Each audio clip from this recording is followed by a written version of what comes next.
this episode 40, I believe is going to be a bit more controversial of an episode because I'm going to share a personal perspective that has helped me get through this year, 2020, but has also caused, some conflict in terms of personal relationships in my own life. So I do want to share this with you because DT Nation, you already know I'm very honest about what happens in my life. I'm very honest about what I'm going through, and this will be no different. So I'm going to continue to share things I'm going through and my mentality on how I continue to work through my own mental health. Now, before I begin, if this is your first time listening to the Depression Talks podcast, my name is Emmanuel. I am a mental health motivational speaker, but more importantly, I'm a mental health advocate that's on a mission to show people that deal with depression, anxiety, and low self-esteem that they are not alone and that you can live your best life. Depression does not have to hold you back. Now, this controversial, I think, at least, maybe that's my anxiety again, message that I want to share with you is this. Your own mental health matters most. And regardless of how long someone has been in your life, or even if you believe that person was supposed to be in your life for forever or for a long period of time, if they are currently today not adding or helping your own mental health, then I personally believe that they should not be in your day-to-day life. Okay, so that's a statement. That probably sounds like I'm throwing shade at people, and that's not what I'm meaning by this. This is simply just what I am learning in terms of taking care of my own mental health, especially during a time where I'm alone a lot of the time, and I truly do value the time I spend with others. So I want to make sure the time I do spend with others is good for my own mental health. That is not selfish. I believe that's a healthy mental health decision. So to give context to why I'm really recording this episode is I have personally gone through a lot of personal experiences this year. And as well, I've been receiving, DMs, emails. I've been reading your comments, DT Nation, which I truly do appreciate, about a lot of people that are asking questions such as, right now I'm noticing a lot of different things about this person I'm currently in a relationship with. And again, this could be a friendship, a romantic partner, or even a family member. And they say things such as, I'm noticing a lot of different things and they're different than the person I saw at the beginning. Should I still be friends with them? Or should I still remain in a relationship? Or should I look at them differently because they're my family member? And going through this myself this year with certain people, I've answered that question for myself at least. And that answer is, is this person helping your mental health? Like, is this person helping you feel a bit happier day to day? Is this person pointing out areas that maybe will help you learn more about who you are so that way you're not struggling with the same struggles? Is this person making you feel good about, the person you're becoming and the actions you're taking day to day? Or are they making you feel like you're taking a step backward or holding you back from who you want to be or the person you want to become? And when I respond with that response, usually the response is, wow, I never thought about it from that perspective.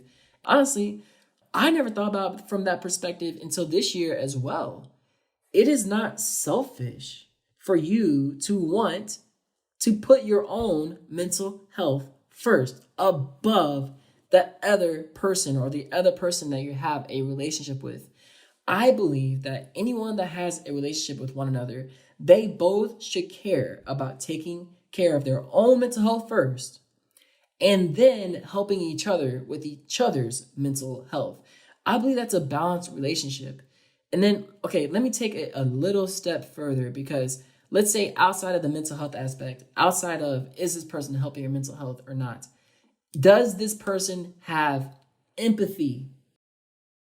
From what I've seen talking to other relationships and other people and myself being an empath, usually people that have, empath abilities or the ability to put themselves emotionally again in someone else's shoes, they are able to relate or even help you with what you're going through a lot easier or more relatable than someone else that doesn't have that ability. For example, the person that, let's say you reach out to someone else and say, I'm dealing with depression and anxiety, and I hate going to my classes every day. I'm tired of dealing with the students. I feel like no one cares about me. Well, a person that's not empathic or doesn't necessarily have a good ability at putting themselves emotionally in someone else's shoes might say something along the lines of, well, don't worry, you're going to get through this, and just that. Or they might say something like, everyone else goes through this issue. Or they might say something like, no one likes going to class and not everyone likes other students. So don't worry, you're going to get through this. Now, even though that person might be trying to be helpful, a more empathic person might give a more in-depth response or even ask questions such as, well, why are you feeling that way? Why do you not like going to the class? What students are you talking about? What can you tell me more about what you're going through? Because that person knows that, wow, if I myself was a student that was unmotivated and didn't feel like going to school and didn't like the classmates around me and hated class, there's more to it than just that. There obviously might be some deeper things going on that the person might want to share or might be scared to share. That's because that comes from a more empathic and emotional understanding. So to tie these two things together, I guess these two different points, let me ask you this question. Is the person you are currently in a relationship helping your mental health, and are they a naturally empathetic person? Do they generally emotionally put themselves in your shoes to help out or see where you're coming from a lot easier? For me, this year, especially after, being ghosted by a lot of people and a lot of people honestly being unaccepting of me openly talk about depression, anxiety, and me openly talk about, like being emotional on camera and stuff. Like, I've gone through a year of the people I thought would be closest, that were closest to me in my life, leaving me. And it's easy for me to say, well, I can just find new friends. Well, I don't, it's not easy just to find new friends for anybody. And I was lonely every single day. And then I felt guilty for those relationships. And then that again affected my own mental health. So that eventually led me to answer these questions like, well, were these people like adding to my mental health? Or was it really me wishing that these relationships would last, wishing and kind of honestly imagining them to be different people than they were today? Is that the case? And are they really trying their best to emotionally see where I'm coming from? Because I feel like I am doing my best to emotionally see where y'all are coming from. You know what I'm saying? That is what helped me, I guess, console with the struggle and the pain of losing relationships with either friendships,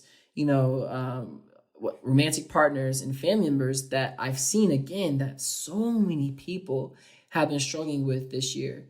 I think it's impossible for anyone this year to, especially what's happening in the world, to not have to face a lot of things that they're going through themselves.